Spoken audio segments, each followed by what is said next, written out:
실전 경매 라방 3기 7강입니다. 1탄이고요. 경매 물건 권리 분석 1초 안에 끝낼 수 있어요. 뽀개기. 1초 안에 끝내기. 뽀개기. 왜? 어떻게 하냐니까 딱 보고 짝깍 하면 끝나버려요. 이 제 말씀은 거짓말이 아닙니다. 예.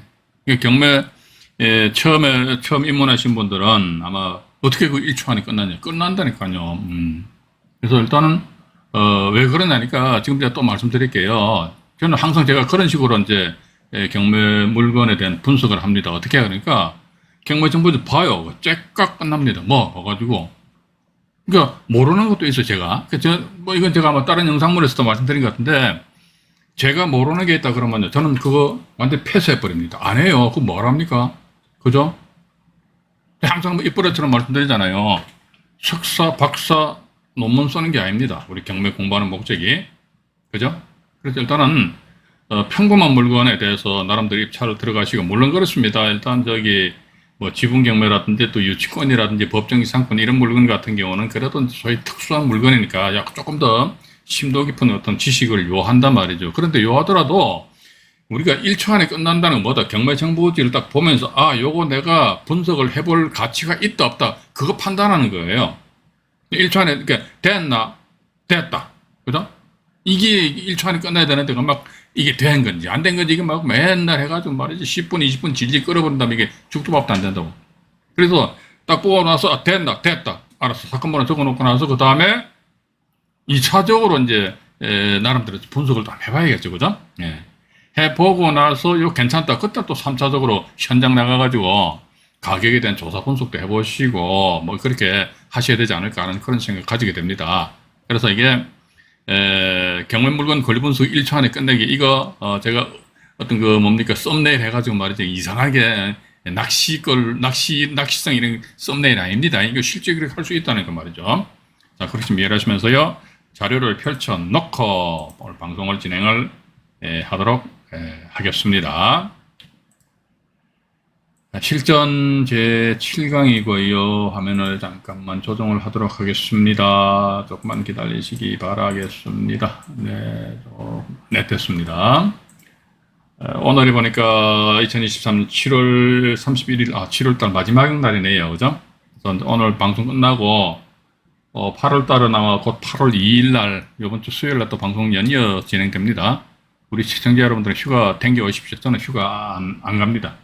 날도 본데 그냥 사무실에서 에어컨 바람 떼야 될 거 아닙니까? 그죠? 그래서 8월 2일부터 방송이 진행이 되는데, 이 방송 일정은 말이죠. 8월달 방송 일정은 그 네이버 카페에다가 제가 이미 공지를 해놨습니다. 그런데 아마 내일쯤 해가지고요. 우리 안종현 경매스쿨 채널 커뮤니티에다가 이 링크를 걸어 놓을게요. 그렇게 참조를 해보시기 바라겠습니다.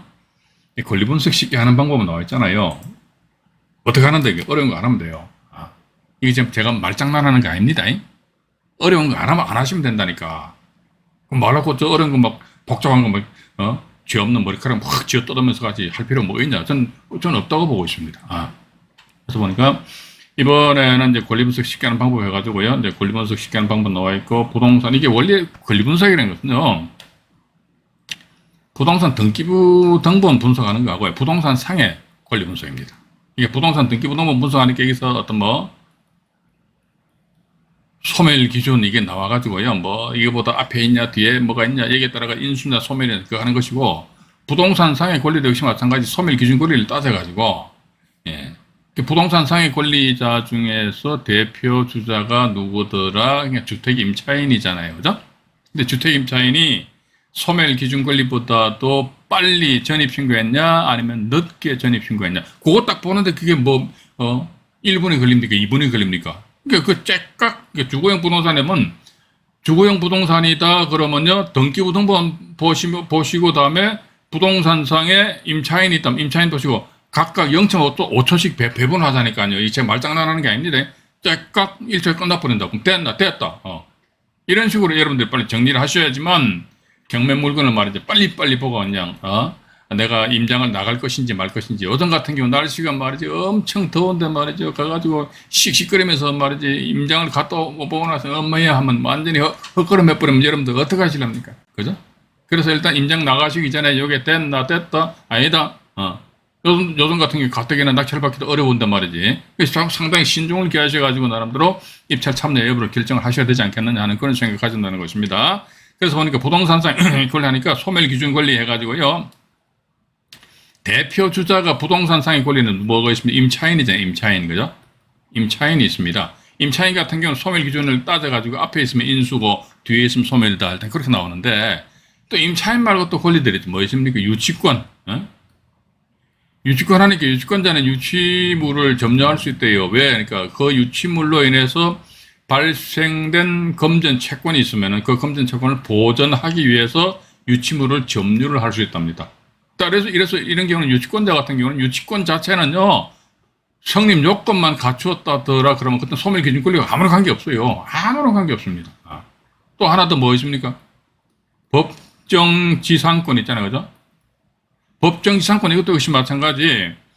성립 요건만 갖춰버린다면요. 당연히 그 법정 지상권에는 권리가 성립하는 거예요. 그래서 뭐 부동산 등기부등본상의 분석에서 야 소멸 기준 권리보다도 법정 지상권이 언제 뭐 빨리 그런 건 이제 우리 논할 필요는 없다는 것이죠. 그러니까 임차인 같은 경우는 소멸 기준 권리보다 빨라 늦어. 요걸 이제 따져야 되는데 유치권도 분명히 부동산 상해 권리자잖아요, 그죠? 법정 지상권도 부동산 상해 권리자입니다. 근데 이 두 권리는요 말소 소멸 기준 권리와는 전혀 관계 없어요.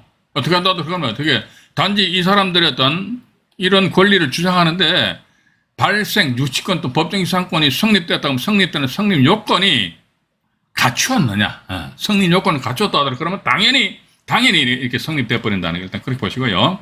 그리고 또 보니까 소멸 기준 권리 유행하니까 뭐 건전한권 담보가등기 강제경매 가압류 이것도 지금 현재 경매 진행 중인 사건에 대해 가지고요. 건전한권자가 경매 신청한 경우 담보가등기 건자 경매 신청한 거 담보가등기 이것은 이게 사례를 찾기 어려워가지고 몇 년 전 사례로 제가 이제 인용을 했습니다. 그리고 또 강제경매 하니까 요즘 임차인들이 강제경매 신청 많이 합니다. 임차인들이 강제경매 신청 많이 하는데요. 깡통주택도 많아요. 그거 조심하셔야 됩니다. 특히 이런 다세대 빌라 같은 경우 있잖아요. 그죠? 그러니까 어떤 건 보니까 전세 금액이 3억 원인데 1차 감정가격이 3억 1천만 원이에요. 그러니까 입찰 들어갈 가치가 있다 없다? 없죠. 왜 들어갑니까? 그런데 임차인 전세 보증금이 3억 원인데 이 사람의 대항력이 있어요. 이 사람이. 대항력이 있는데 1차 감정 가격이 그것도 빌라인데 3억 1천만 원입니다. 빌라 3억 1천만 원인데 이게 믿을 수 있습니까? 없습니까? 이게 믿으면 안 돼요. 아파트 가격도 뭐 믿으면 안 되는데 빌라는 어떤 가격 어떤 표본이 있습니까? 없잖아요. 아파트 같은 경우 그나마 어떤 단지가 하면 뭐 최소한도 300세대, 400세대 있다 보면은 거기에서 그나마 실질적으로 거래된 사례가 있잖아요. 그죠? 거래된 사례가 있으면은 그걸 표본을 해가지고 대충 30평이든 얼마다 이렇게 나올 수가 있는데 빌라 같은 경우는 여러분들도 잘 아시겠습니다만은 요즘 빌라는 어떻습니까? 옛날 빌라 같은 경우는 반지하 있고 해가지고 좀 단지가 컸잖아요. 근데 요즘 같은 경우 빌라 다세대 주택 어떻습니까? 나홀로 다세대 주택이란 말이죠. 그죠? 그러니까 땅 한 60평 있으면 그 위에다 그냥, 업자들이 빌라를 지어버리잖아요. 그죠? 그러다 보니까 이게 안에 뭐 엘베가 있냐, 엘베가 없냐, 또 베란다 확장했냐, 확장 안 했냐, 아니면 또 전체적인 면적이 말이지 직사각형이냐, 정사각형이냐, 지 마음대로 생겼는 여기에 따라가지고 가격이 확 천차만별로 다 틀리기 때문에 이 부분에서 감정인이 이거 얼마다, 감정가 절대로 믿으면 안 돼요. 봐가지고, 그죠? 감정가 절대로 믿으면 안 됩니다. 이러다 보니까, 임차인의 대항력 있는 임차인 보증금 3억인데, 1차 가격이 3억 1천만 원이네? 야, 이게 3억 1천만 원이니까, 이게, 그렇다면 이거 어떻게 보면 명명백백한 깡통주택이잖아요. 그럼 내가 이거 입찰 들어가 봤자, 요 3억인데, 이번에 상당히 많이 유찰됐어요. 이것도 아마 제가, 오늘 아니면 다음 시간에 소개시켜 드릴게요. 3억 원인데 보니까, 이번에 보니까 한 1억 4천까지 떨어졌네? 그럼 여기다 내가 얼마 더 써지? 1억 4천 100만 원 쓸까? 아이고, 그렇게 생각하는 사람은 돌머리. 이게 이런 거 입찰 들어갈 실익이 없다. 그래서 경매 정보지를 딱 보시면서 요거 봐가 내가 한마디로 배팅을 할 가치가 있겠는가 없겠는가 그거부터 탁탁 보셔야 될 거 아닙니까? 그죠? 이게 결국은 제가 이런 말씀 드립니다. 우리가 이렇게 참 여러분들이 정말로 알토란 같은 시간을 할애를 하셔가지고 이렇듯이 경매 공부를 하시는 이유가 뭡니까? 이유는 딱 하나 있습니다. 뭐니까 돈 될 만한 똘똘한 경매 물건 고르기 위한 것이다. 그죠?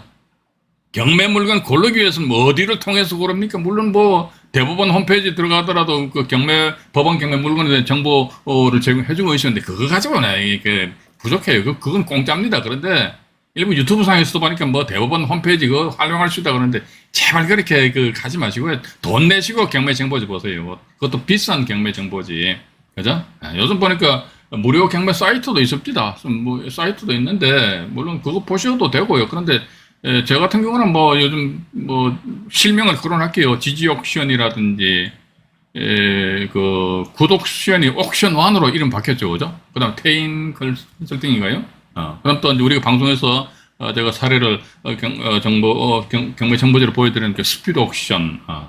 그 중에서 보니까 지지 옥션하고 그다음에 옥션1하고 태인 같은 경우는 전국적으로 경매 정보지 보는데 아마 단가가 100만 원 넘을 겁니다. 스피드 옥션 같은 경우 한 절반 정도 되거든요. 근데 어쨌든 보셔가지고 유료로 된 걸 이제 정보지 보십시오. 왜냐면 그렇게 해야지만 내가 투자한 돈이 있기 때문에 그 투자한 돈이 아까워서라도 경매 정보지를 한 번 볼 거 두 번 보고 두 번 보고 세 번 본단 말이죠. 그죠? 예. 그럼 공짜다 그러면 안 봐요, 사람들이. 예. 그 보니까 저희 카페에서도 보면은 이거 일정 회원 등급이 되면요. 스피드 옥션 해가지고 두 달치 전국 그 무료로 그 제가 정보 사이트를 열어드립니다. 저한테 요청이 들어오면은. 근데 과연 그 들었을 때 그분들이 매일매일 그 경매 정보지를 보실는지 그건 이제 의문스러워요. 왜? 내 돈 또 투입이 안 됐으니까. 그러니까 잊어먹다가 그냥 만에 한번 보고 빠져나와버려 이런 식으로 해버린다는 것이죠. 그래서 1년에 한 돈 100만 원 정도 해가지고 투자를 하십시오. 내가 또 투자를 해야지만 뭔가 뭔가 결과물이 나올 거 아닙니까? 일단 그렇게 보시고요. 그 다음에 이제 다음 페이지로 넘어가 보겠습니다. 넘어가니까요. 권리 분석 쉽게 하는 방법. 아까 말씀드렸잖아요. 모르는 거 하지 마세요. 안 하면 돼요. 이게 말장난하는 거 아닙니다. 예, 말장난하는 거 절대로. 이거 제가 지금 뭐 솔직히 이 나이에 우리 시청자 여러분들한테 말장난 하겠습니까? 말장난하면 안 되지. 여기 이제 권리 분석 시간다 보니까 제가 여기서 소멸 기준 하니까 이건 제가 구체적으로 깊게 언급은 안 할게요. 이런 게 하나의 말소 소멸 기준 권리랍니다. 이게 일정한 경우에는 전세권도 포함이 된다는데 어쨌든 이런 권리들을 해서 이런 권리들을 보면 부동산 등기부등본상에 보면 말이죠. 건전한권도 설정되어 있고 가압류도 설정되어 있고 압류도 설정되어 있고 말이지. 담보 같은 게도 막 설정되어 있단 말이죠. 이런 권리들 전부 다 부동산 등기부등본상에 다 설정되어 있단 말이에요. 그런데 확 섞어가지고 이 권리들 중에서 제일 먼저 앞에 쫙 선착순입니다. 1등으로 해가지고 쫙 설정된 권리가 이게 당해 경매 물건에 있어서 말소 기준 권리야. 그죠? 말소 기준 권리야. 잡아가지고 앞이면 인수, 뒤면 소멸. 이게 권리 분석인데 이게 뭐 어렵습니까? 그리고 또 하나 더 제가 역시 마찬가지 다른 영상물에서도 말씀드렸는데 우리 법원 경매는요. 권리 분석이 주다 웃기는 소리 하지 마요. 물론 권리 분석이 중요하지만은 제가 보는 관점에서 법원 경매를 100으로 놓고 봤을 적에는요. 권리 분석은 1 내지 2밖에 해당이 안 돼. 조금 더 준다면 한 1 내지 3, 2, 3까지는 될 것 같아. 그럼 나머지 한 97, 98은 뭐 봐가지고 현장 가가지고 과연 감정인이 이 물건을 말이지 예를 들어가지고 3억으로 평가했는데 이게 진짜 제가 이거 감정인들을 거기 이 감정하신 분들에 대한 감정 평가 이 내용을 제가 부정하는 게 아니에요. 왜냐면요. 이분들이 3억 원으로 평가했잖아요. 그죠? 평가한 것은 이 당시 가격 시점이 있어요. 가격 시점이. 예를 들어 가격 시점이다 그러면요. 뭐 2022년도 12월 뭐 1일, 11일 날 가격, 이게 이제 2022년 12월 11일 날 해서 현장 가가지고 이 양반들이 이 물건에 대한 가격을 평가했다는 거예요. 그런데 이 물건이 언제 경매 나왔지? 그러니까 2023년 오늘이 7월 31일이잖아요. 그죠? 만약 7월 31일 날 내가 이 경매에 들어와서 낙찰 받았다 그러면요. 2023년 7월 31일 기준 해가지고 보면 2022년 12월 달에다 그러면 물건 한 7개월 전에 가격이잖아요. 그죠? 옛날 가격이에요. 옛날 가격. 이 3억 원이라는 그만 옛날 가격인데 지금 현재를 봐가지고는요. 3억 원에서 플러스 알파가 될 수도 있고 마이너스 알파가 될 수도 있고 요거 알아보는 게 우리 몫이라니까요. 그러니까 감정인들이 평가한 금액은요. 틀린 거 없겠죠. 오늘 간혹 가다가 조금 이상한 감정 가격도 나오더라고. 그런데 대체적으로 보면 옛날 가격이니까 이 당시에는 이렇게 했다니까요. 그죠? 그런데 내가 입찰하는 시점 당시에 보니까 플러스 저 감정인이 평가한 금액 대비해서 플러스 알파 그러니까 그 부동산 경기가 좋으면 이제 가격이 또 올라갈 수도 있고 마이너스 알파면 뭡니까? 경기가 나쁘면 어떻게 훅 떨어질 수도 있는 거 아닙니까? 그죠? 그런 측면에서 보시면서요. 이런 그 뭐 권리분석 이런 것은 잡았다, 인수냐, 소멸이냐, 이렇게 이제 우리가 간단하게 우리가 보고 이제 진행하자는 겁니다. 그죠? 예, 그래서 여기 또 이제 더 이상 말씀 안 드릴게요. 자, 일단 또 나아가서 경매 정보지를 보시게 되면요, 말소 소멸 기준 권리 하면 어지간한 경매 정보지 보면 전부 다 표시를 해주고 있습니다. 뻘건 글씨로 해가지고. 그럼 그거보다 위에 있냐, 뒤에 있냐 말이죠. 앞에 있냐, 뒤에 있냐. 그거만 우리가 보시면 된다는 것이에요. 근데 부동산 등기부, 이제 우리가 이제 권리 분석은 이제 부동산 등기부 분석하고 부동산 상해 권리 분석입니다. 권리 분석 두 개밖에 없어요. 두 가지만 하면 된다는 거죠. 그러니까 부동산 등기부 상해 권리 분석 한다 할지라도 역시 마찬가지 소멸 기준 권리를 찾아야 된다고요. 소멸 기준 권리 찾는데 봐가지고 어떻게 한다더라? 소멸 기준 권리보다 빨라, 늦어. 뭐가 있냐 이거지. 그러니까 여기 보면은 저기 건저당권도 보면은 하나의 소멸 기준 권리고요. 가압류도 소멸 기준 권리고, 담보가등기도 소멸 기준 권리고, 강제경매 이것도 소멸 기준 권리예요. 그럼 제가 조금 전에 말씀 안 드렸습니까? 이런 각각 개별적으로 놓고 보기엔 전부 다 이것이 하나의 소멸 기준 권리에 해당이 되는데, 이런 권리를 확 섞어가지고 맨 앞에 선착순으로 딱 1등으로 설정된 건전한권 네가 소멸 기준 권리해라, 그죠? 이렇게 된 거죠. 그럼 이거보다도 지상권 빨리 있네. 야, 그럼 이건 매수인이 누구다? 낙찰자입니다. 낙찰자가 인수한다. 뒤에 있는 건 뭐 가압류 너 나중이지. 그럼 너는 어떻게 죽어버려, 그죠? 그러니까 앞이면 인수요, 뒤면 소멸이요. 아주 간단하잖아요, 그죠? 아주 간단한 거예요, 그죠? 권리 분석 못해가지고 경매 못한다 그럼 쪽팔린 줄 알아. 그건 뭐다 본인이 공부를 안 해서 그렇다니까요, 그죠? 법률 용어가 어려서. 법률 용어 어려면 그냥 넘어가 패스해요. 한번 들어가지고 말귀 못 알아듣잖아요, 그죠? 그럼 패스하시라니까. 그게 너무 집착하지 마시라니까. 듣고 봐가지고 모르겠어. 그럼 또 넘어가요. 넘어가면 또 그런 내용이 나중에 또 나와요. 자꾸 듣고 하다 보면 그때 어느 순간은요 귀가 뻥 뚫리게 되어 있습니다. 해보시라니까. 해보지도 않고 앉아있거든. 근데 또 이제 어떤 분들 이런 얘기 했대. 요즘 말이 경매가 말이지. 또 사람들이 말이지. 옆집에 영희 엄마, 뒷집에 영자 엄마도 막 그냥 황희서 법원 제가 몇 년 전에 가보니까 동부지방법원에 가보니까 여자 선임 비군이죠, 그죠? 이분들도 오셨더라고. 동남아 이런 애들도 왔더라고. 이게 봐가지고 완전히 대중화된 거 아닙니까? 그러다 보니까 뭐 낙찰받기 어렵까. 그러면 하지 마요. 안 하면 돼. 뭐하러 징징거려 봐가지고. 제발 좀 징징거리지 말라고. 전 그런 거 정말 꼴보기 싫습니다. 그래서 차라리 관심을 가졌다면 한번 해보시라니까. 해보셔가지고 단돈 500만 원이든 1000만 원이든 돈 맛을 한번 보시라니까. 돈 맛 보시게 되면 그것도 생각이 확 달려져 버린다니까. 돈만 못 본 것들이 맨날 징징거린다니까. 그죠? 그래서 해보십시오. 해보시고 나서 이야기를 하라고. 해보지도 않고 나서 맨날 경매는 마탱이가 같다는 말도 되면 마탱이가 뭡니까? 마탱이가. 어쨌든 봐가지고요. 요런 상황이 된다는 것입니다. 그래서 이거 잡아가지고 앞이냐 뒤냐 간단하죠, 그죠? 아주 간단하잖아요. 여기 이제 1차 기본적인 겁니다. 그런데 여기서 보는 우리가 이제 또 한 단계 더 나아가면 이제 여기서 조금씩 우리가 스텝 바이 스텝식으로 나가야 될 게 아닙니까? 자, 이제 한 단계 나간다. 어떻게 한다더라 봐가지고 경매 신청 누가 했지? 보니까 강제경매 신청했구나. 이것도 나중에 이제 말씀드릴게요. 강제경매 신청했어. 강제경매 신청하였다더라. 이렇게 하게 되면요. 민사집행법 제102조에 의해 가지고요. 민지법 민사집행법입니다. 102조에 의해서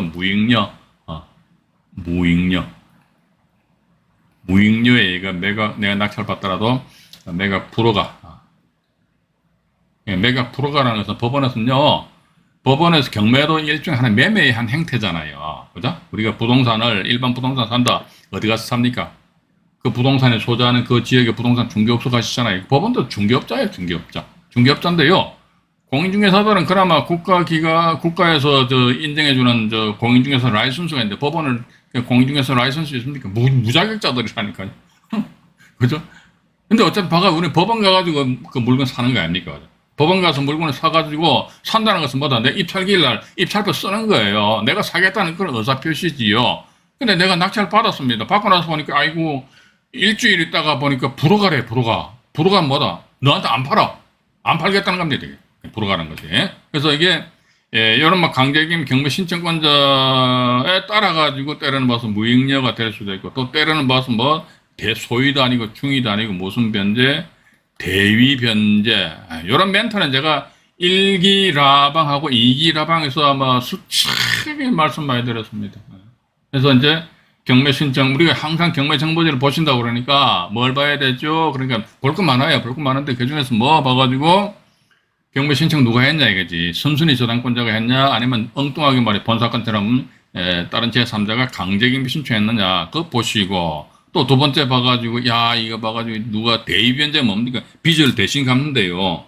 이 대의변제의 어떤 가능성 실행 여지가 있겠는가 여기에 대해서도 우리가 천천히 한번 분석을 좀 해보셔야 되지 않을까 하는 그런 생각을 가진다는 것입니다. 가지면서 여기에서는 대의변제라는 것이 뭐냐 이거 제가 간단하게 말씀드릴게요. 대의변제가 뭐냐 그러니까 이 사례를 보면요 이게 지금 제가 자료에다 적어놨습니다만은 전체적으로 쭉 펼쳐서 말씀드릴게요. A가 저당권 설정되어 있고 B가 가등기 설정되어 있고 C가 낙찰받았고 C가 강제경매 죄송합니다. 강제경매 D가 낙찰받았고 이렇게 합니다. 자 그러면요 D한테 제가 물어봐요. 당신 이거 왜 낙찰받았어? 이게 A 저당권에 말소기준 권리니까 그럼 뒤에 있는 권리 B, C 뭐 다 죽지 않느냐 그래서 낙찰받았다 이거지. 자 그런데요 경매 사건에 있어서 권리관계가 유동적으로 춤출 수 있는 종기 이게 한자를 적어드릴게요. 끝날 종자잖아요, 그죠? 언제까지 권리관계가 유동적으로 춤추냐? 그 권리관계가 춤춘다는 것보다 어떤 권리가 발생될 수도 있고 때로는 권리가 소멸될 수도 있다. 그죠? 그 언제까지 하니까 이 종기는 언제 D가 낙찰받았으니까 이 양반이 이 날짜 10% 입찰 보증금 넣고 나머지 잔대금 있잖아요. 잔금을 매각 잔금입니다. 잔금을 납부하기 직전까지입니다. 그러니까 D라는 사람이 잔금 납부해버리면요 권리관계가 유동적으로 춤출 수 있다 없다? 없어요. 왜냐 잔금 납부해버리면요 이때는 이게 부동산 누구보다 낙찰자 뒤에 있게 됩니다. 이게 이제 민지법 몇 조 135조에 나와 있거든요. 자 그러다 보니까 이제 D가 낙찰 받았어요. 받았는데 보니까 어머야 뭐 D 낙찰 받게 되면 요즘은 대금 지급 기한으로 잡아주잖아요. 그죠? 대금 지급 기한 잡아준다 한 일주일 정도 잡아줘요. 너 D는 있잖아요. 요때부터 요때까지 해가지고 법원에다가 대금 납부해. 그러니까 네 알았습니다. 그런데 요 사이에 말이지 대금 납부하기 전에 뭐 봐가지고 A 저당권이 짠짠해가지고 무슨 사연인지 모르겠지만 말수돼 버렸다. 아마도 보니까 B 가등기권자가 이거 말수시켰을 수도 있을 것이고, 아니면 또 집주인 입장에서 봐가지고, 그죠? 집주인 입장에서, 소유자 입장에서 봐가지고, 요걸 확 죽여버리자. 죽여버리게 되면, 요 B 가등기는 상대적으로 어떻게 됩니까? 이게 말소 소멸 기준 권리는요, 이게 유동적으로 춤춥니다. 한 번 해병은 영원한 해병이죠. 근데 한 번 말소 기준 권리는 영원한 말소 기준 권리가 아닙니다. 예. 제가 또 이런 이야기 하니까, 그럼 안정현 씨 저기 해병 몇 기요? 어제 해병대 안 나왔어요. 일단 육군하사 합니다. 포병하사. 그래서 보니까 아이고 경매가 진행되는 와중에 이 A 저당권 말소된 게 언제 말소돼서 D라는 사람이 이 사람 낙찰 받았는데 이 사람 대금 납부하기 전에 말소됐다면 이게 타당하거든요. 죽었다 이게 죽었다. 그럼 어떡한다? B 가등기는 낙찰자 D한테 대항을 할 수가 있습니다. 왜? 그러니까 이 1순위 저당권에 말소돼 버리려 가지고 이제 2번 타자 말소 기준 권리가 어떤 거다 이게 2번 타자 말소 기준 권리입니다. 물론 그렇습니다. 이 가등기도 보면요 이게 가등기 종류가 이제 담보 가등기가 있고 보전 가등기가 있잖아요. 그죠? 만약에 이게 담보 가등기라면요 담보 가등기 이게 말소 기준 권리가 돼요. 그런데 만약 이게 이 담보 가등기라면 굳이 이거 말소시킬 이유가 없어. 순차적으로 순위 배당을 받으면 끝나버린다고. 그런데 봐가 이게 담보 가등기가 아니더라 보전 가등기다. 그러면 소유자 채무자 입장에서 봐가 에이 D 너 한번 골탕 먹어봐라 해가지고 샥샥 없애버린다면은 그죠? 이러했을 경우는 봐가지고요 D 입장에서는 과연 어떤 식으로 해가지고 몸부림을 쳐야 될 것인가. 이게 또 나오는 게 지금 제가 1강에서 1기하고 2기 라이브 방송에서 이야기했던 게 똑같은 내용입니다. 뭐냐면 등기부등본 또 확인해 보셔야 돼요. 등기부등본. 그래서 여러분들은요 제가 말씀드렸던 거 듣고 또 듣고 저 안중에 저 이야기하는 지겨워 죽겠어. 그 정도 수준까지 올라오셔야 돼. 그래야지만 어느 누구한테 가서 아쉬운 소리 안 하고 그냥 내 입찰할 수 있다니까요. 이게 뭐 안 그러면요 내가 공부를 안 하게 되면요 경매 시장의 분위기는 모르는 거야. 맨날 징징거리는 거야. 맨날 인간들이 맨날 질러버린다고. 아, 질릴 만한 가치가 있으니까 질러지. 그 남 질르는 것에 대해서 뭐라 이야기하지 말라고. 본인이 낙찰 못 받는 것에 대해 쪽팔리게 생각해야지. 전 그렇게 보고 있습니다. 그죠? 그래서 일단 여기서 보니까 요 상황이다 그러면 어떻게 해? D라는 사람 낙찰 받았습니다. 받아가지고요, 요때 이때까지 대금 납부하라고 그랬잖아요. 이 사이에. 그러면 D 이 사람 대금 납부하기 직전에 등기부등본 한 통을 딱 띄워보면 간단해요. 네. 대금 납부하기 직전에 등기부등본 딱 띄워보니까 어머나 이게 없어져 버렸네. 이게. 이거 죽어버렸네. 죽어버렸네. 그러면 어떡한다 하더라. 이거 B 가등기는 어떻게 됩니까? 소멸되든 이게 A 저당권이 살아있을 적에는 B 가등기는 죽는데 A 저당권이 죽어버리니까 B 가등기는 살아있다. 왜? 그러니까 이때는 2차적인 어떤 말소기준권이 C 강제기면 이게 돼버린다고요. 그럼 봐가지고 이거 가등기는 낙찰자 인수가 된다. 이렇게 보셔야 되는데 여기서 또 하나 있지 않습니까? 채무자가 정말로 못된 사람이라면요 안정해지란 말이지. 어떻게 하느냐 그러니까요 A한테 가가지고 돈 다 갚아요. 다 갖고 A 저당권 말소를 안 시켜요. 가만히 놔둬버려요. 그러면 제가 조금 전에 말씀 안 드렸습니까? 대금 납부하기 직전에 등기부등본 확인해 봐라. 등기부등본 확인해 보니까 A 저당권이 살아있네. 그죠? 등기부등본상이 살아있잖아요. 그러니까 그러면 B 가등기는 완전히 죽겠네. 야 그럼 내가 완전 빵이 돼가지고 낙찰 대금 납부하면 되겠네. 낙찰 대금 납부하거나 땅 보면 뿅뿅 하는 거가 A 저당권이 이것이 피담보 채권액이 없다 그러면요 이것은 형식상의 저당권으로서 아무런 힘을 발휘하지 못합니다. 발휘하지 못한다더라 그러면은 그때 낙찰자는 어떻게 한다 하더라 봐가지고요 낭패 엄청 큰 낭패를 본다 저는 그렇게 봅니다. 그죠? 이게 어떻게 보면은 한마디로 재수 없으면요 이게 법원 경매를 이렇게 보셔야 됩니다. 우리가 일반 매매에서 부동산을 취득을 할 때도 정상적으로 부동산 중개업소에서 말이지 계약금 넣고 중도금 넣고 잔금 다 넣고 내 앞으로 등기했는데 나중에 보니까 진짜 소유자가 나타나가지고 으이씨 가져와 그럼 내가 소유권 뺏길 수 있다니까요. 법원 경매도 마찬가지라니까요. 법원 경매가 무슨 일반 매매하고 틀린 줄 압니까? 법원 경매 일반 매매의 한 성격인데 단지 뭐다 국가기관인 법원에서 채권자의 채권을 강제적으로 채무자가 채권자한테 돈을 안 주니까 강제적으로 그 채권을 회수해주는 대행기관의 대행.